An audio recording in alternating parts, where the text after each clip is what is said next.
নমস্কার, আমি Mrs Rinku Pathak, psychologist. আইএলএসে as a consultant psychologist, psychotherapist হিসেবে কাজ করি। আমার আজকে আমি যথেষ্ট উম শকড, মন খারাপ দুটো কারণে।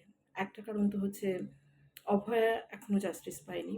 দ্বিতীয় কারণ হচ্ছে এই অভয়াকে কেন্দ্র করে একটি ছোট্ট শিশু আজকে আমার কাছে এসেছে, যার বয়স জাস্ট 5+6+ আরকি। মানে ৭ বছর এখনো ওর হয়নি। ওর মা একটা স্কুলে পড়ান, বাবা অফিসে চাকরি করেন, বাড়িতে গ্র্যান্ড প্যারেন্টসরা রয়েছেন, দুবারেরই গ্র্যান্ড প্যারেন্টসরা আছে। খুবই সুন্দর স্কুলে যাচ্ছিল, প্রেপে গেছে, তার আগে নার্সারিতে গেছে, এবার 1 এ উঠেছে। He has no problem. More less সব সাবজেক্টেই ও টপ করে। 25 এ 25ই পায় ইত্যাদি। যেখানে 14 তারিখে হঠাৎ করে বিকেলবেলা ও দেখতে পায় ওদের বাড়ির নিচ দিয়ে বিশাল বড় মিছিল যাচ্ছে। যে মিছিলে যাওয়া হচ্ছে, আ যেটা আমরা জানি, "উই ওয়ান্ট জাস্টিস।" তখন ওর মাকে জিজ্ঞেস করেছে এবং কিছু মা যতটা পেরেছেন বলেছেন। মূল কথা ও এটা বুঝতে পেরেছে যে একজন ডক্টর আন্টিকে খুন করা হয়েছে। সে মরে গেছে। তাই জন্য এই লোকেরা, এরা সবাই মিছিল করছে, জাস্টিস চাইছে। এই ঘটনাটা দেখার পর থেকে ধীরে ধীরে ওর বাড়ির লোকও তো এটা বুঝতে পারেনি এবং ওরা সবাই কাজে ব্যস্ত থাকেন এবং ওর পড়াশুনো, ড্রয়িং, গান শেখা, খেলাধুলো এসব নিয়ে ব্যস্ত থাকে। বোঝা যায়নি। স্কুল যেতে একটু করে অসুবিধা। মানে ও বলতো আমার বুক ব্যথা করছে, কখনো পেটে ব্যথা। তারপর অ্যা ওর মা ওকে বকাবকি করে। যাই হোক, আগে যেরকম স্কুল যেতে ওর কোনো অসুবিধাই ছিল না। মার সঙ্গে স্কুলে যায় এবং ফেরে দিদার সাথে বাড়িতে। তো ও স্কুলে যখন ও গেল, গত সপ্তাহ থেকে যেটা এক্সট্রিম হচ্ছে যে স্কুলের ভেতরে ঢুকতে চাইছে না। কিছুতেই ও স্কুলের ভেতরে ঢুকবে না এবং মাকে প্রচণ্ড ক্লিং করে আছে। মাকে অফিসেও যেতে দিতে চাইছে না। স্পেশালি ঠিক আছে, মা অফিস গেলে ও যদি বাড়ি থাকে তখন কিছুটা নিরাপদ বোধ করছে। কিন্তু ওর মনে হচ্ছে মাকে যদি কেউ মেরে ফেলে দেয়, মার যদি কিছু হয়ে যায় তাহলে কী হবে? আমি তো স্কুলে থাকবো বা আমি বাড়িতে থাকবো। বিশেষ করে আমি স্কুলে, ওতে মার বিপদ হবে। ঠিক মনে পড়ছিল রবীন্দ্রনাথ ঠাকুরের 'বীরপুরুষ' কবিতাটার কথা। ওরকমই বীরপুরুষ নিজেকে মনে করে যে আমি থাকলে আমার মার কোনো বিপদ হবে না। আমি যদি না থাকি আমার মার বিশাল বিপদ হবে। ফলে হচ্ছে ও অ্যা অ গতকাল গত সপ্তাহ এই প্রবলেমগুলো হয়েছে, তাও somehow ও স্কুল করেছে এবং প্রচণ্ড ওর বুকে ব্যথা, পেটে ব্যথা, স্কুল থেকে ফোন এসছে। কিন্তু সেই সাবজেক্টে 25 এ 25ই পেয়েছে। পরীক্ষা চলছিল। অ অ গেছে কোনোমতে পরীক্ষা দিয়েছে। আ অনেকভাবে ওর বাড়িতে ওকে বোঝানো হয়েছে, নানান কিছু বলা হয়েছে, এক্সাম্পল দেওয়া হয়েছে। কিন্তু ও কিছু শোনে যখন বলা হয়, কিন্তু তারপরে ও কিছুতেই সেটাকে অ্যা ব্যা ব্যা ব্যা মানে মনে ধরে রাখতে পারে না। এবং কালকেও স্কুলে যাওয়ার সময় এক্সট্রিম যেটা করেছে, কালকেও কিছুতেই স্কুলে ঢুকতেই পারেনি। স্কুলে জাস্ট যখন স্কুলে যাচ্ছে ড্রেসড আপ করেছে বাড়ি থেকে, আমি পুরো যেটুকু হিস্ট্রি নিলাম, তখন ও মোটামুটি রিল্যাক্সই। যাচ্ছে স্কুলে, আনন্দ করছে। করতে দিয়ে যতই স্কুল এগিয়ে আসছে ততই ওর মধ্যে একটা প্যানিক তৈরি হচ্ছে এবং ওর মনে হচ্ছে, ফার্স্ট এর মাথায় আসে ওই বিশাল বড় মিছিল এবং বলা হচ্ছে যে আমরা জাস্টিস চাই। কেন? না, একজন ডক্টর আন্টিকে, একটি ডক্টর মেয়ে, তাকে মেরে ফেলা হয়েছে। সাথেই ওর মার কথা মনে পড়ে যায় যে মাকে যদি কেউ মেরে ফেলে, আমি মাকে কিছুতেই ছাড়ব না। কিছুতেই ওকে স্কুলে ঢোকানো যায়নি।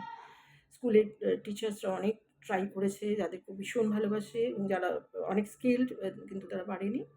তারপরে সেখান থেকে থ্রু রেফারেন্স ওরা আমার কাছে কাউন্সেলিং এ এ এ ইমিডিয়েট দরকার। এরকম একটা ইমার্জেন্সি কাউন্সেলিং স্টার্ট করতে হলো। মানে আমার এই ভিডিওটা করার বক্তব্য হচ্ছে, এরকম হয়তো আমরা অনেকেই সাইকোলজিস্টরা অনেকেই, যারা চেম্বারে প্র্যাকটিস করি বা যারা কাউন্সেলিং করি বিভিন্ন জায়গায়, আমাদের হয়তো অভিজ্ঞতা হচ্ছে। আমার তো বেশ অনেকগুলো কেসেই দেখলাম। অনেক বড়দের মধ্যেও নানান রকমের ইনসিকিউরিটি ইত্যাদি তৈরি হয়েছে। যেটা আমার বলার যে ইমিডিয়েট কিছু একটা করা, মানে যত তাড়াতাড়ি সম্ভব এটা রিজলভ হয়ে যাওয়া ভীষণ দরকার। এই যে টেনশন, অ্যাংজাইটি, ইনসিকিউরিটি, ফিয়ার, এগুলো কিন্তু মানসিক স্তরে সাংঘাতিকভাবে এফেক্ট করছে। সমাজের বিভিন্ন বৈশী ছেলে মেয়েদের, মানুষজনদের, নারী পুরুষদের। আমার এটাই একটু মানে কামনা থাকবে, আমার ইচ্ছে থাকবে যে এটা নিয়েও যেন আমরা সবাই ভাবি। মানসিক স্বাস্থ্যের দিকে কি সাংঘাতিক উম ক্ষতিগ্রস্ত হচ্ছে স্কুলে ছোট, ছোট শিশুরা। যেখানে যখন ওর সাথে আমি কথা বলছিলাম, আমি বললাম, "বিচার মানেটা কি?" ও কিন্তু জানে না। জাস্টিসের বাংলাটা বিচার ও জানে। একটা ইংলিশ মিডিয়াম স্কুলে পড়ে। জাস্টিসের বাংলাটা জানে, কিন্তু জাস্টিসের জাস্টিস মানে বিচার, সেই বিচারটা কি সেই বোধটাও ওর তৈরি হয়নি। বাট এটা বুঝতে পেরেছে, আমার একটা মেয়েকে খুন করা হয়েছে, তার মানে আমার মাকেও এটা হয়ে যেতে, মারও এটা হতে পারে, মাকেও কেউ খুন করে দিতে পারে। তো আর ইদানিং যেই ঘটনাগুলো আমরা দেখছি, সেক্ষেত্রে আমার পার্সোনালিও মনে হচ্ছে যে এই যে ডক্টর পেশেন্ট রিলেশনশিপ বা যেকোনো স্বাস্থ্যকর্মীর সাথে পেশেন্ট পার্টি তাদের যে রিলেশনশিপ, কখনো আমরা স্বাস্থ্যকর্মী হিসাবে কাজ করি, কখনো তো আমরা পেশেন্ট হিসাবেও কাজ করি, কখনো আমরা স্বাস্থ্য কর্মীদের কাছে যাই পরিষেবা পেতে, আবার কখনো আমরা পরিষেবা দিই, সেবা দিই। এই যে একটা মানে বহু বছর ধরে এই ডক্টরস বলতে so called those who are involved in working as a স্বাস্থ্যকর্মী। বাংলায় এটা বললে সুবিধা হচ্ছে আমার বলতে, বা বুঝতেও বোধহয় সুবিধা হবে। তারা যতদিন এটা তোমার মানে এটাকে এটা নিয়ে অনেক রিসার্চ হয়েছে। তারা যতদিন এই রিসার্চ গুলো চলেছে একটাই কারণে, যে এরা দুজনেই দুজনের কাছে কাঙ্ক্ষিত। মানে একজন আ ডক্টরসদের, স্বাস্থ্যকর্মীদের যেরকম পেশেন্ট পার্টিদের ভগবান মনে হয়, ঠিক তেমনি কিন্তু মানে আমি বারবার বলছি, বিভিন্ন জায়গায় লিখছিও যে তেমনি পেশেন্ট পার্টিরাও তো মনে করে যে যাদের কাছে এসছি জাস্টিস পাবো ভগবানের মতন। এবারে আমি এটার মধ্যে যাচ্ছি না কে রাইট কে রং, কোন পলিটিক্যাল পার্টি কি করছে না করছেন ইত্যাদি, ইত্যাদি, কার কি করা উচিত না উচিত এগুলোর মধ্যে আমি যাচ্ছি না। আমি শুধু বলতে চাইছি যে আমাদের যে আরেকটু কনসিয়াস কিন্তু অবশ্যই হতে হবে, যত তাড়াতাড়ি সব লেভেল থেকে, প্রশাসনিক লেভেল এবং বাকি যা ল আ এর মধ্যে যারা আছেন, সত্যি এই বাতাবরণ থেকে আমাদের মুক্তি চাই। বিশেষ করে বাংলায় মানে এখন যা চলছে, প্রতিদিনই খবর আসছে কোনো না কোনো জায়গায় ডক্টর বা স্বাস্থ্যকর্মীরা মানে জাস্টিস পাচ্ছেন না। রোগী পক্ষ থেকে বলা হচ্ছে, পেশেন্ট পার্টি থেকে বলা হচ্ছে তারা জাস্টিস পাচ্ছেন না।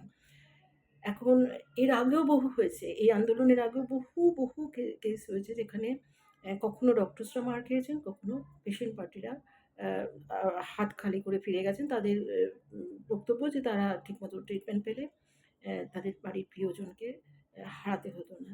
তো এর মাঝে একটা তো কথা আছেই যে সত্যিকে মানতে হবে। ডক্টরসরাও মানুষ, তারাও একটা সময় পর অনেক সময় তারা বলতে বাধ্য হন। আমরাও অনেক সময় বলি যে ঈশ্বর ছাড়া কোনো গতি নেই। কিন্তু সবসময় তো সেটা নয়। এখন এটা ভীষণ মানে যেরকম মানে আ কি বলবো? দেশলাই কাঠে জাস্ট একটু ঘষাতেই যেরকম আগুন ওঠে, ওই আগুনটা এখন স্ফুলিঙ্গ হয়ে গেছে। যেকোনো মুহূর্তেই মানুষের মনে হচ্ছে যে এই ডক্টরসরা কাজ না করে ইত্যাদি, ইত্যাদি করছে। আর অথবা ডক্টরসদের ভীষণ আতঙ্ক যে আমরা বোধহয় মারধর খাবো। নার্স থেকে শুরু করে ডক্টরস, যেকোনো স্বাস্থ্যকর্মী, এবং সাইকোলজিস্টরা। হসপিটালে যাচ্ছি শুনলেও অনেকেরই ভয় করে যে রেগুলার এমনি কোনো অসুবিধা নেই তো? অসুবিধা থাক বা না থাক, আমাদের কাজ করতেই হবে। সত্যিই অসুবিধা নেই। না, আমার এত বয়স হয়েছে, আমি আজ পর্যন্ত কোনো এগুলো কিছু ফেসই করিনি। তো কিন্তু ঘটনা যেটা আ ঘটছে, আমার মনে হয় এই ব্যাপারটাও আমাদের সেনসিটিভ হতে হবে আমাদের সব লেভেলের লোকজনদেরকে। অতএব যখন ফোকাস করা হবে, তখন একদিক এক পক্ষ ধরে কেউই যেন ফোকাস না করি। ডক্টরস এবং পেশেন্ট, বা এই যে এখন যেটা নিয়ে সমস্যাটা চলছে, আমি থ্রেড কালচার নিয়ে বাদই দিলাম এখন ডিসকাশনের মধ্যে। এরা দুজনেই কিন্তু দুজনের পরিপূরক। দুজনেই এ এ মানে কখনো ডক্টরকেও কিন্তু পেশেন্ট হিসেবে জীবনে দাঁড়াতে হয় কোনো একটা জায়গায়। কখনো কিন্তু অ্যা বে বে পেশেন্টদেরকেও মানতে হবে। ডক্টরসরা কিন্তু মানুষ, তাদের একটা লিমিটেশনস আছে। বিশেষ করে আমাদের মতো দেশে, যেখানে এত রকমের সত্যি দুর্নীতি, গোলযোগ ইত্যাদি খবর তো আমরা পাচ্ছি। এগুলোকে ডিনাই করা যাবে না। তো আমার রিকোয়েস্ট যে এ ব্যাপারে স্কুল লেভেল থেকে আমি বহুদিনই বলছি যে শিক্ষক-শিক্ষিকারা, সমাজের সর্বস্তরে সচেতন মানুষরা কিন্তু অ্যাওয়ার হন যে একটা ঘটনা ঘটেছে তার মানে সবার জীবনে এরকম ঘটবে তা নয়। একটা হসপিটালে একটা ঘটনা হয়তো ঘটেছে, যেখানে হতে পারে ডক্টরস ফেইলিউর, হতে পারে পেশেন্ট পার্টির হাই এক্সপেকটেশন। কোনটা অপারেট করেছে ঠিক ওই জায়গায় না থাকলে তো বোঝা সম্ভব না। আর খবরের যারা খবর দেন তাদের উপরে আমাদের নির্ভর করতে হয়।